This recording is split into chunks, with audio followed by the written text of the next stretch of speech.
नमस्कार मित्रांनो, सुख म्हणजे नक्की काय असतं मालिकेच्या आजच्या भागामध्ये नित्याचे काम सुरू असतोय तेवढ्यातच तिथे जोगती येते. देवी आईचा उदवतो असं म्हणत ती येते आणि त्याच वेळेला आता नित्या ही देवी आईला बघते आणि मग तिच्या पाया पडते आणि त्यावेळेला जोगतीन तिला आशीर्वाद देते की सदा सुखी राहा. आणि नंतर नित्या तिला विचारते की काय झालं आहे.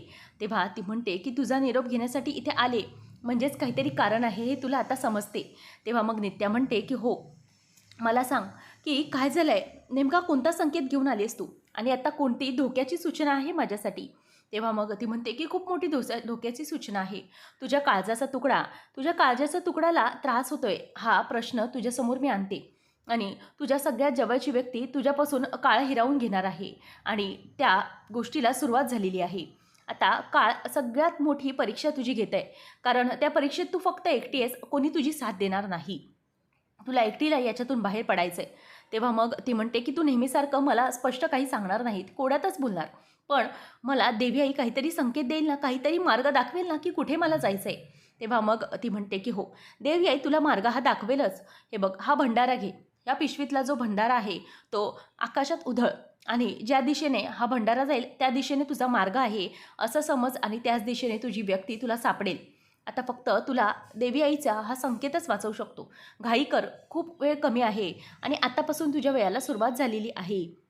असं म्हणून जोगतीन तिथून निघून जाते आणि मग नित्या आता खूपच घाबरलेली असते. नित्या विचार करते की हा भंडारा, या भंडाऱ्याने आता मला मार्ग शोधावा लागेल. देवी आई, कसली परीक्षा घेतेस तू माझी? आता माझी कोणती व्यक्ती संकटात आहे असं म्हणून ती विचार करत असते. देवी आईचं नाव घेत आणि जो भंडारा असतो तो ती उधळते आणि तो भंडारा उधळल्यानंतर ती दुसरी जंगलातून वाट दाखवू लागते आणि मग नित्या त्याच दिशेने जाऊ लागते. तर इथे राजमाला शालिनी गाडीमधून जंगलाच्याच दिशेने आणत असते आणि नंतर मग आता नित्या ही धावत धावत जंगलाच्या दिशेने, ज्या दिशेने देवी मार्ग दाखवेल त्या दिशेने जात असते आणि त्यानंतर इथे राजमा आणि शालिनी दोघेजणही गाडीतून उतरतात. तेव्हा मग राजमा म्हणते की तुम्ही इथे कुठं आणलं आहे मला. तेव्हा ती म्हणते की अगं, मी तुला सांगितलं ना आपलं काय काम आहे. ती म्हणते की तुम्ही तर मला म्हणाला होतात की भाऊलीचा बळी द्यायचा आहे, मग कुठं आहे त्या भाऊली. तेव्हा ती म्हणते की अगं हो, दाखवते मी भाऊली. तेव्हा मग शालिनीला राजमा म्हणते की एक मिनिट मालकीनबाई, तुम्ही जाल का हे बळी वगैरे द्यायला? मला नाही यायचं आहे, मला खूप भीती वाटते. तेव्हा मग आता शालिनी म्हणते की अगं घाबरू नकोस, चल चल, तुलाही बघावं लागेल आणि तुझं तर मेन काम आहे तिकडे, तुझ्याशिवाय हे काम कसं होणार आहे बळी द्यायचं. असं म्हणून ती तिला घेऊन जात असते. तर इथे नित्या ही जंगलात पोहोचून भंडारा उधळत असते. ज्या दिशेने मार्ग नेईल त्या दिशेने ती जाते. ती म्हणते की इथे जंगल संपतंय आणि ते पायवाट सुरू होते, नेमकं कुठे जायचं आहे असा विचार ती करत असते. त्याच वेळेला आता इथे राजमा म्हणते की तुम्ही तर म्हणत होतात की बळी द्यायचा आहे, मग कुठे आहे भाऊली. तेव्हा ती म्हणते की अगं अशी काय करतेस, ही काय, भाऊली माझ्यासमोर उभी आहे. हे ऐकल्यावर शालिनीचं बोलणं राजमा घाबरते आणि म्हणते की मालकीनबाई.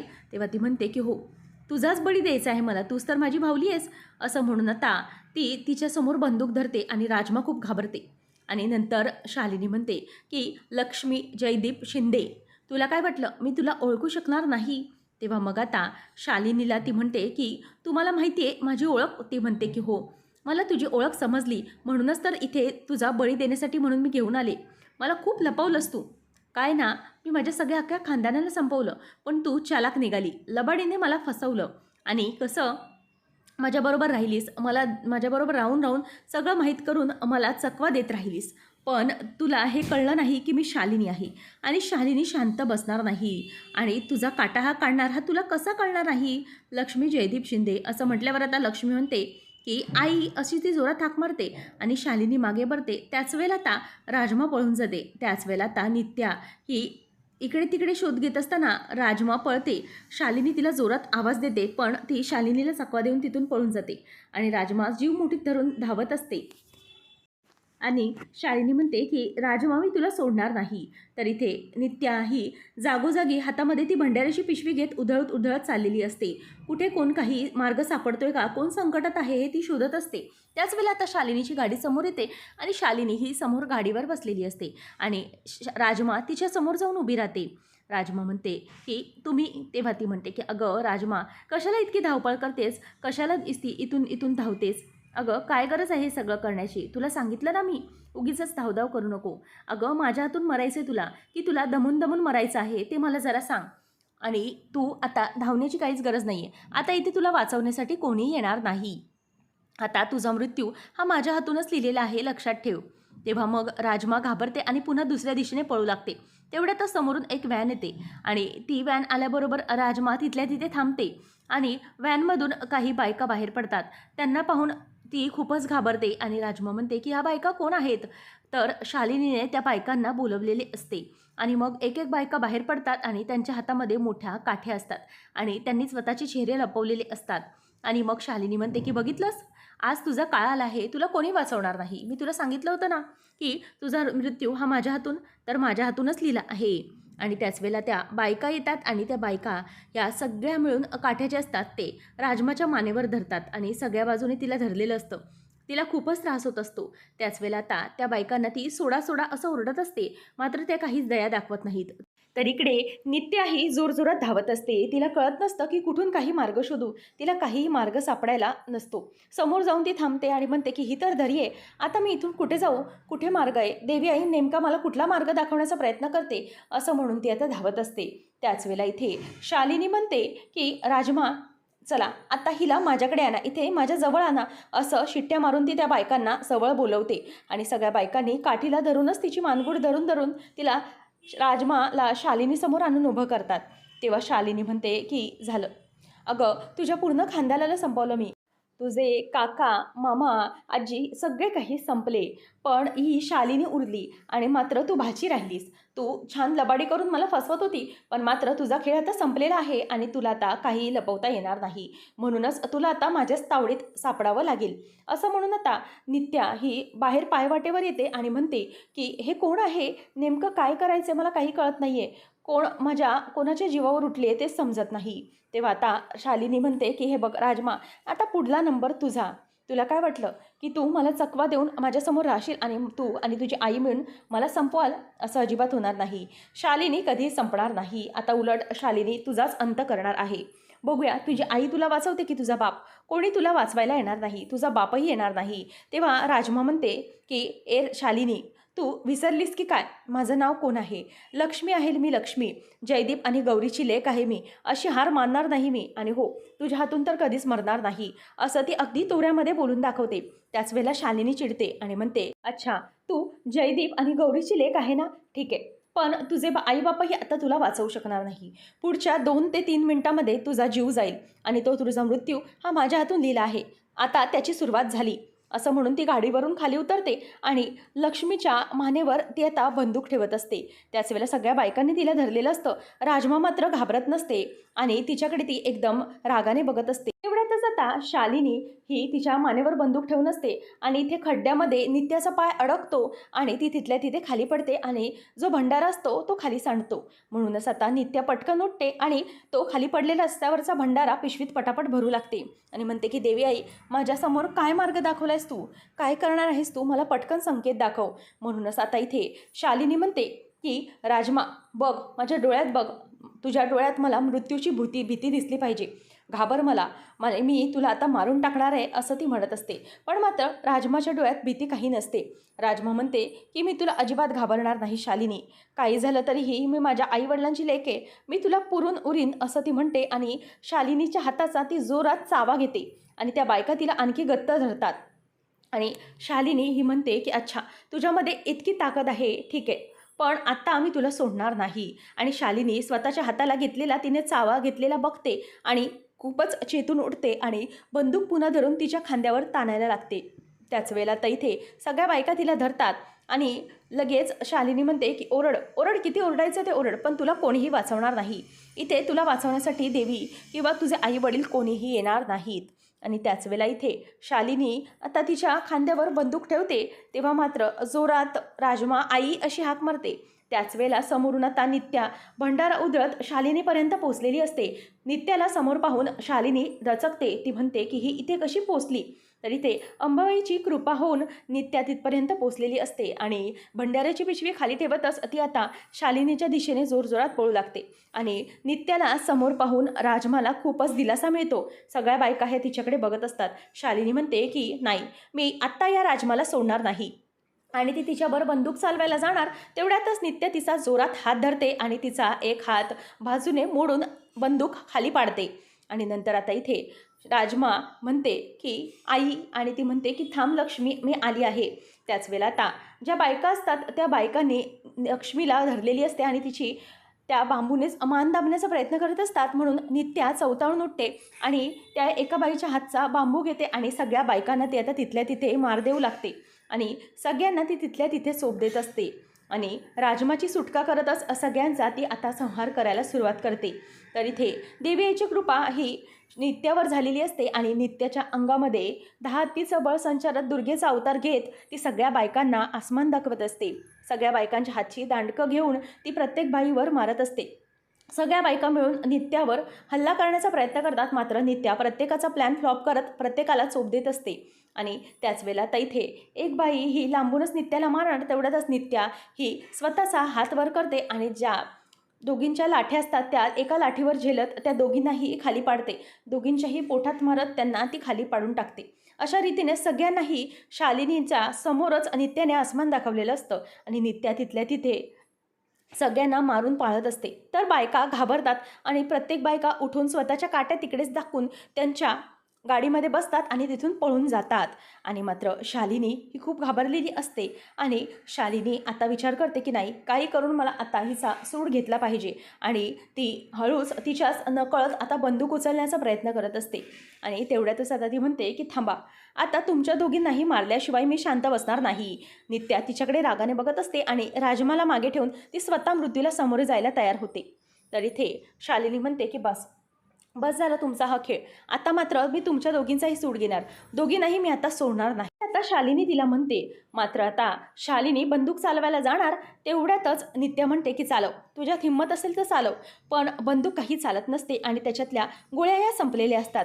तर शालिनीला समजतं आणि तिला आठवतं, आश्रयाने तिला ज्योतिषाने सांगितलेलं असतं की या नित्याचा मृत्यू तुझ्या हातून लिहिलेला नाही, गौरीचा मृत्यू हा तुझ्या हातून लिहिला होता, मात्र नित्या तुझ्या हातून मरू शकणार नाही हे तिने सांगितलेलं असतं. तर इथे शालिनीला असं बघतच नित्या जोरात धावत येते आणि तिच्या हातातली जी बंदूक असते ती खाली लातेने पाडते आणि शालिनीला ती खालीच पाडते.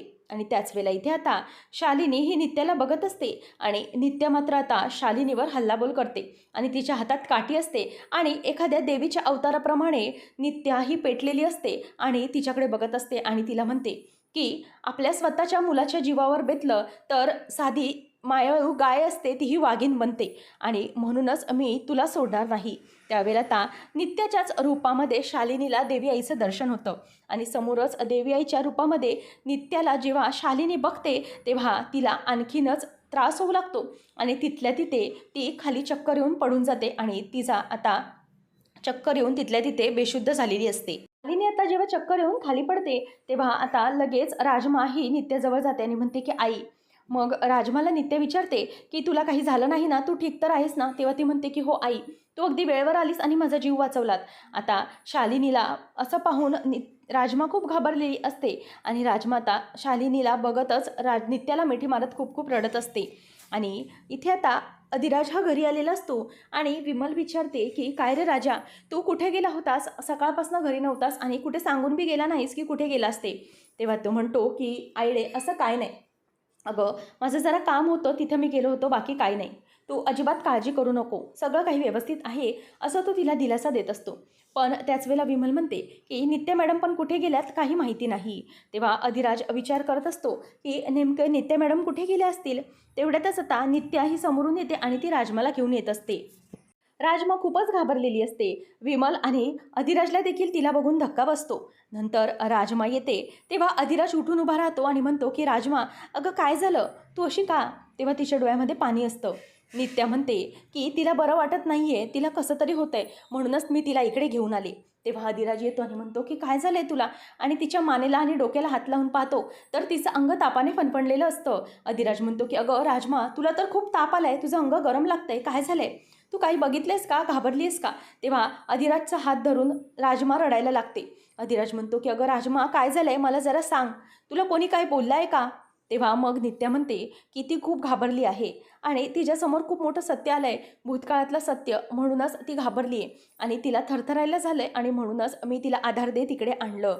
तेव्हा मग आता विमल म्हणते की बरं झालं इथे आणलं नित्या मॅडम तुम्ही तिला.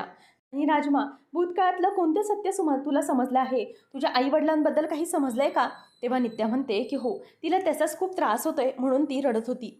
मग आता विमल म्हणते की हो ना, खरंच या पोरीला काय तिचे आईवडील कुठे आहेत काय माहिती, आणि अण्णांनी तिला अगदी मनापासून सांभाळलं, तिची खूप माया केली, अगदी लेकीप्रमाणे जपलं तिला, पण अण्णा पण इथे नाहीत, आता काय करायचं? तेव्हा मग आता नित्या म्हणते की हो, तिला खूप एकटं वाटत होतं, तिला तिच्या आईबाबांची आठवण येत होती, म्हणूनच मग तिला मी इथे घेऊन आले. तेव्हा मग अधिराज म्हणतो की हे बघ राजमा, तुला काळजी करण्याची काही गरज नाही, हे घर तुझंच आहे आणि असं समज हे घर आहे म्हणजे तुझ्या डोक्यावर मायेचं छप्पर आहे. तेव्हा लगेच नित्या म्हणते की हो, म्हणून मी तिला इथे घेऊन आले आणि तिला तिथे रेस्ट हाऊसवर कसं अगदी एकटं एकटं पडल्यासारखं वाटणार, म्हणून मी म्हटलं की आमच्या घरी चल, ही सगळी माणसं तुझीच आहेत आणि तुझी अगदी खूप मनाप्रमाणे काळजी घेतील, खूप प्रेम करतील, म्हणून मी तिला इथे काही न विचार करता आणलं. अधिराज म्हणतो की बरं केलं नित्या मॅडम, तुम्ही तिला इथे घेऊन आलात. खरंच हे आपलं कुटुंब म्हणजे राजमाचंच कुटुंब आहे, अजिबात काळजी करण्यासारखं नाही. आणि मग राजमाला विमल म्हणते, ए राजमे, तू काळजी करू नको, तुला हवे तितके दिवस तू इथे राहा, अजिबात घाबरण्याचं कारण नाही आणि हे तुझंच घर आहे. तेव्हा मग आता अधिराज म्हणतो की हो, हे घर म्हणजे तुझ्या डोक्यावर तुझ्या आईवडिलांचं छप्पर असल्यासारखं आहे, अजिबात घाबरण्याची गरज नाही आणि रडू तर अजिबात नको, आम्ही सगळेजण तुझी खूप काळजी घेऊ. तेव्हा मग राजमा म्हणते की हो, मला खात्री होती की हे घर म्हणजे मला माझ्या घरासारखेच वागवतील, म्हणूनच तर मी इथे आली. आता अधिराज हसायला लागतो आणि म्हणतो की चला आता हे डोळे पुसा, बस झालं हे डोळे गाळणं, आता हे सगळं संपवा, असं म्हणून तो तिला शांत बसायला सांगतो आणि तिच्या गालावरून हात फिरवतच तिचे अश्रू तो पुसत असतो. आणि हे पाहून नित्याला खूप भरून आलेलं असतं.